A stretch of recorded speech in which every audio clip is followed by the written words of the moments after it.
Palakkad Ottapalam service സഹകരണ ബാങ്കിൽ മുക്കുപണ്ടം പണയം വെക്കാൻ ശ്രമിച്ച കേസിൽ 2 പേർ അറസ്റ്റിൽ. വേങ്ങശ്ശേരി സ്വദേശികളായ പ്രദീപ് കുമാർ, കൃഷ്ണപ്രസാദ് എന്നിവരാണ് പോലീസിന്റെ പിടിയിലായത്. വേങ്ങശ്ശേരി സ്വദേശികളായ പ്രദീപ് കുമാർ, കൃഷ്ണപ്രസാദ് എന്നിവരെയാണ് ഒറ്റപ്പാലം പോലീസ് അറസ്റ്റ് ചെയ്തത്. പ്രദീപ് കുമാർ 3 പവൻ മാലയുമായാണ് ഒറ്റപ്പാലം സർവീസ് സഹകരണ ബാങ്കിന്റെ മെയിൻ ബ്രാഞ്ചിൽ പണയം വയ്ക്കാനെത്തിയത്.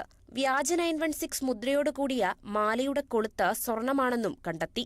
സംശയം തോന്നിയ ജീവനക്കാർ ശാസ്ത്രീയമായി പരിശോധിച്ചപ്പോൾ മുക്കുപണ്ടമാണെന്ന് ഉറപ്പിക്കുകയായിരുന്നു.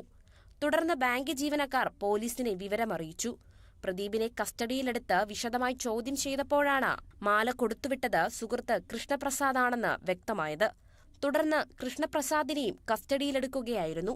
പോലീസ് ഇൻസ്പെക്ടർ എ അജീഷിന്റെ നേതൃത്വത്തിലായിരുന്നു അന്വേഷണം. Kerala vision news, Palakkad.